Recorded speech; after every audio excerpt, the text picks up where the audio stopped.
General electric की तरफ से अभी अपनी GE414 इंजन की एक नई वेरिएंट को भारत की फ्यूचर 5th जनरेशन एयरक्राफ्ट और ट्विन इंजन डेगवेस्ट फाइटर को ऑफर करने का प्लान किया जा रहा है, जो कि लगभग 116 किलोन्यूटन के आसपास के थ्रस्ट को जनरेट करने वाला है। और सबसे अच्छी बात यह कि इसको एमका की प्रोडक्शन शुरू होने से पहले ही जनरल इलेक्ट्रिक भारत को ऑफर करने वाला है। दुश्मनों की माइन फील्ड से बचने के लिए इंडियन आर्मी की T-90 टैंक्स के लिए अभी लगभग 1500 माइन प्लगर्स को खरीदने का फैसला किया गया है। रशिया की तरफ से अब एक ऐसी सोर बेस्ड टेस्ट फ्लाइट सिमुलेटर को तैयार किया गया है, जो कि भारत को नेवल फाइटर जेट्स की ट्रेनिंग के साथ साथ अपनी फ्यूचर ट्विन इंजन डेगवेस्ट फाइटर या नेवल तेजस को भी डेवलप करने में मदद करने वाला है। चाइना की तरफ से अभी लाइन ऑफ एक्चुअल कंट्रोल में जासूसी करने की कोशिश किया जा रहा है और दौलत बेग ओल्डी, काराकोरम पास, सिक्किम और अरुणाचल प्रदेश के साइड में चाइना कुछ गड़बड़ी करने की कोशिश में लगा हुआ है, ऐसा हमारे इंटेलिजेंस एजेंसी की तरफ से बताया गया है। और अंत में भारत की तरफ से अभी अब तक का सबसे बड़ा जॉइंट एक्सरसाइज को करने का प्लान किया गया है, जिसको शायद अभी चाइना को एम करके किया जा रहा है। ऐसे ही कुछ और खबरों के बारे में हम आज की वीडियो में बात करने वाले हैं। नमस्कार दोस्तों, मेरा नाम है अंशुमन नायक और आप सभी का बहुत बहुत स्वागत है इंडियन डिफेंस न्यूज की डिफेंस टॉक सीरीज में, जहां पर हम रोज नए नए डिफेंस अपडेट्स के बारे में बात करते हैं। तो चलिए देर न करते हुए आज की वीडियो शुरू करते हैं। आज की पहली अपडेट एरो इंजन्स को लेके है। आप सभी को पता होगा कि भारत अभी ट्विन इंजन डेगवेस्ट फाइटर और एमका को डेवलप कर रही है और इन दोनों एयरक्राफ्ट के लिए एक नई इंजन की जरूरत है, जो कि कम से कम 110 किलोन्यूटन के आसपास के थ्रस्ट को जनरेट कर सके। अब इनिशियली इसमें जनरल इलेक्ट्रिक की 414 INSX इंजन का इस्तेमाल करने का फैसला किया गया, क्योंकि अभी हमारे पास स्टैंडर्ड की इंजन मौजूद नहीं और ना ही मार्केट में अभी 110 किलोन्यूटन क्लास की थ्रस्ट को प्रोड्यूस करने वाली कोई और इंजन ऑप्शन मौजूद है, जिस वजह से यहाँ पर जनरल इलेक्ट्रिक की तरफ से यहाँ पर इस बात का फायदा उठाने की कोशिश किया जा रहा है, क्योंकि अगर यहाँ पर भारत की तरफ से अकेले या फिर किसी और फॉरेन इंजन मैन्युफैक्चरर के साथ मिलकर भी एक नई इंजन को बनाने की कोशिश किया जाता है, तब भी इसको बनाने के लिए लगभग 7 से 10 साल लगने वाले हैं। ऐसे में जनरल इलेक्ट्रिक अभी अपनी सेम GE414 INSX इंजन का एक बेहतर वेरिएंट को बनाने की कोशिश कर रहा है, जिसको ओरिजिनली यूएस नेवी की F-18 फाइटर जेट को अपग्रेड करने के लिए बनाने का फैसला किया गया था। पर अभी सेम इंजन को वो भारत को भी ऑफर करने वाले हैं और ये इंजन ऑलमोस्ट 116 किलोन्यूटन की थ्रस्ट को जनरेट करने वाले हैं और इसकी मास प्रोडक्शन को 2024 से शुरू करने का एम रखा गया है। अब अगर ऐसे में जनरल इलेक्ट्रिक को भारत की एमका और ट्विन इंजन डेगवेस्ट फाइटर के लिए इंजन का ऑर्डर मिल जाता है, तो यहाँ पर उनको काफी फायदा हो सकता है, क्योंकि आमतौर पर एक एयरक्राफ्ट को अपनी लाइफ साइकिल के दौरान 2 से 3 बार इंजन को बदलने की जरूरत पड़ती है। अभी आगे चल के तेजस MK2 में भी इसी इंजन का इस्तेमाल किया जा सकता है, क्योंकि डायमेंशन के मामले में भी इंजन प्रीवियस जनरल इलेक्ट्रिक की 414 इंजन के मुकाबले एकदम सेम है, जिस वजह से इसको इंस्टॉल करने में कोई खास मॉडिफिकेशन करने की जरूरत नहीं है। साथ ही इसकी फ्यूल एफिशिएंसी भी लगभग सेम है। अब यहाँ पर भारत की एमका की मार्क 1 वेरिएंट्स में जनरल इलेक्ट्रिक की 414 INSX इंजन का इस्तेमाल करने का प्लान किया गया था और इसकी मास प्रोडक्शन 2028 से 2030 के बाद शुरू करने का एम रखा गया। लेकिन यहाँ पर अगर जनरल इलेक्ट्रिक इस नए इंजन की बात करें तो ये लगभग 2024 तक ही तैयार होने वाली है,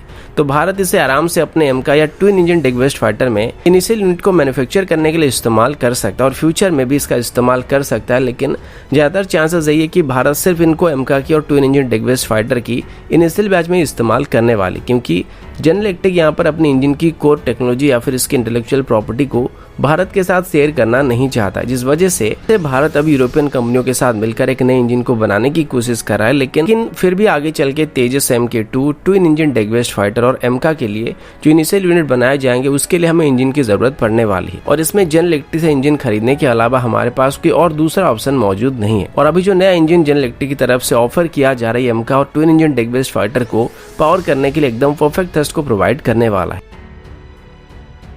अगला अपडेट इंडियन आर्मी की टैंक्स को लेके है। आप सभी को पता होगा कि आर्मी की जो टैंक्स होते हैं उनके फ्रंट सेक्शन में माइन को खोद के निकालने के लिए माइन प्लगर को इंस्टॉल किया जाता है, वरना जंग के दौरान दुश्मन एंटी टैंक माइंस को बिछा देते हैं, जिसके ऊपर जाने से टैंक्स डिस्ट्रॉय हो जाते हैं। अब इनको क्लियर करने के लिए या तो स्पेसिफिक माइन प्लगर का इस्तेमाल किया जाता है, जो कि काफी ताकतवर और तगड़े व्हीकल होते हैं और ये माइन फील्ड के ऊपर से आराम से चले जाते हैं और साथ ही सारा का सारा माइन को डिस्ट्रॉय कर जाते हैं और उसके बाद आराम से हमारे टैंक वहां से जा सकते हैं। लेकिन कन्वीनियंस के लिए ये टैंक्स के अंदर भी इंडिविजुअल माइन प्लगिंग सिस्टम को इंस्टॉल करना शुरू किया गया था और आमतौर पर ये टैंक के फ्रंट सेक्शन में लगे हुए होते हैं, जो कि टैंक्स के आगे बढ़ने के साथ साथ मिट्टी को भी खोदते हुए आगे जाते हैं, जिससे जो भी माइन वगैरह बिछा हुआ होता है वो सब निकल जाता है। अभी ऐसे लगभग 1500 सिस्टम को हमारे T-90 टैंक्स में इंटीग्रेट करने के लिए टेंडर को फ्लोट किया गया था, जिसमें अभी पियर्सन इंजीनियरिंग को सिलेक्ट किया गया है। पियर्सन इंजीनियरिंग की तरफ से बताया गया कि वो अभी BML के साथ मिलकर इंडियन आर्मी को लगभग 1500 माइन प्लगिंग सिस्टम को डिलीवर करने वाले हैं। और ये जो माइन प्लगिंग सिस्टम होने वाले ये ट्रैक विड्थ के होने वाले, यानी कि सिर्फ टैंक की 2 ट्रैक्स के बराबरी के एरिया को क्लियर करते जाएंगे, जबकि जो dedicated mine counter measure vehicle होते हैं ये पूरा का पूरा एरिया साफ कर जाते हैं, लेकिन फिर भी पोर्टेबल रोल के लिए काफी अच्छे होते हैं। और ये सिस्टम लगने के बाद हमारे हर एक टैंक खुद को माइन फील्ड से सुरक्षित बाहर निकाल सकते हैं और बिना किसी प्रॉब्लम के माइन फील्ड से होते हुए आगे बढ़ सकते हैं।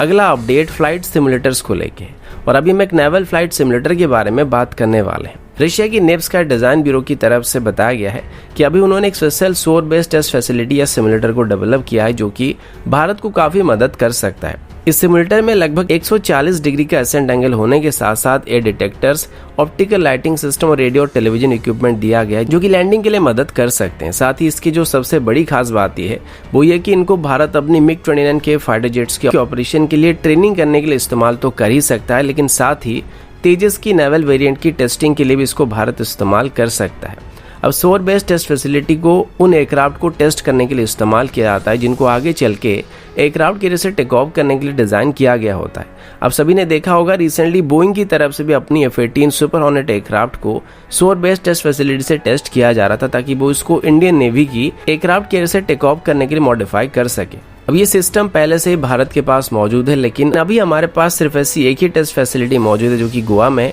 अब देखने वाली बात यह है कि क्या भारत की तरफ से इस नए सिस्टम को एक्वायर किया आता है या फिर नहीं किया आता है। रशिया के मुताबिक ये सिस्टम भारत को गोवा बेस्ड शोर बेस्ड टेस्ट फैसिलिटी के मुकाबले काफी मॉडर्न मिलने वाली और इसमें काफी हद तक ऑटोमेटिक सिस्टम का इस्तेमाल किया गया है और साथ ही आगे चल के भारत को तेजस की नेवल वेरिएंट को डेवलप करने के साथ साथ twin engine deck based fighter को भी डेवलप करने में काफी मदद कर सकता है।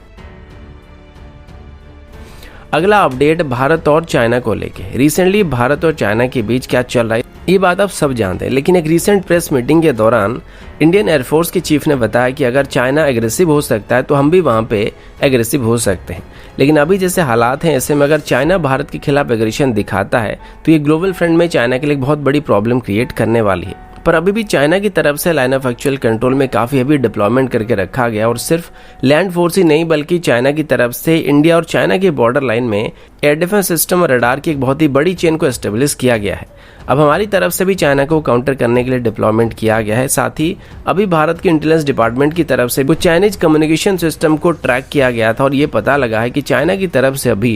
लाइन ऑफ एक्चुअल कंट्रोल में जासूसी किया जा रहा है और मेनली चाइना अभी इंडियन आर्मी की डिप्लॉयमेंट और मूवमेंट के बारे में जानने की कोशिश कर रहा है। साथ ही भारत की तरफ से किए जा रहे नए नए कंस्ट्रक्शन के बारे में भी चाइना पता लगाने की कोशिश कर रहा है। स्पेशली चाइना की तरफ से भी दौलत बेग ओल्डी, काराकोरम पास और ईस्ट में सिक्किम और अरुणाचल प्रदेश के साइड में कुछ किया जा रहा है और ये हमारे इंटेलिजेंस डिपार्टमेंट की तरफ से वार्निंग दिया गया है। हाल ही में 2 बार चाइनीज सोल्जर्स को इंडियन साइड में घुसपैठ करते हुए पकड़ा गया था और उनको बाद में भारत की तरफ से चाइना को लौटा दिया जा चुका है। लेकिन जब इनके साथ पूछताछ वगैरह किया जा रहा था तो इनका जो जवाब था वो काफी संदेह करने वाली थी और ये अभी एक तरीके से प्रूव भी हो चुका है कि चाइना की तरफ से भारत पर नजर रखने की कोशिश किया जा रहा है और जो 2 चाइनीज सोल्जर वहां पे पकड़े गए थे वो भी किस तरीके की जासूसी करने के लिए भारत के साइड में घुसपैठ किए थे। वहीं पर हमारे डिफेंस मिनिस्टर राजनाथ सिंह जी ने भी अपने रिसेंट इंटरव्यू के दौरान बताया है कि अभी भारत का लाइन ऑफ एक्चुअल कंट्रोल से ट्रूप को वापस लेने का कोई इरादा नहीं है और भारत सिर्फ एक ही शर्त पर वहां पे ट्रूप्स को घटा सकता है और वो ये है कि पहले चाइना को अपने ट्रूप्स को लाइन ऑफ एक्चुअल कंट्रोल से वापस लेना पड़ेगा, वरना जब तक चाइना के सोल्जर वहां पे तैनात रहेंगे हम भी वहां पे अपनी डिप्लॉयमेंट जारी रखने वाले हैं।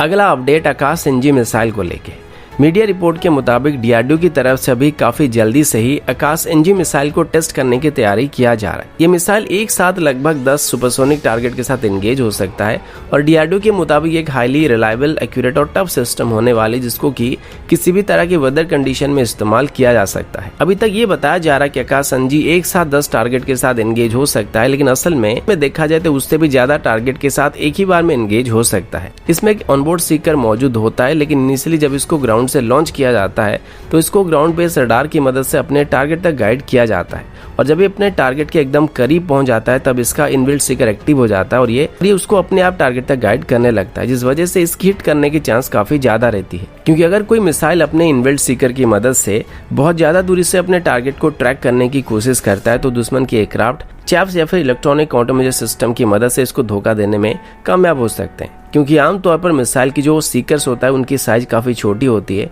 और इनकी पावर भी लिमिटेड होती है। लेकिन ग्राउंड बेस्ड रडार इसके मुकाबले काफी ज्यादा बड़े और ताकतवर होते हैं, जो कि ज्यादा दूरी से भी सही से गाइडेंस को प्रोवाइड कर सकते हैं। और एक बार अपने टारगेट के करीब पहुंच जाए तो उसके बाद इसका इनबिल्ट सिकर एक्टिव हो जाने से ये बेहतर तरीके से अपने टारगेट को ट्रैक कर सकता है। और कुछ इसी तरीके का सिस्टम भी हमारे बैरक 8 सिस्टम के साथ इस्तेमाल किया जाता है।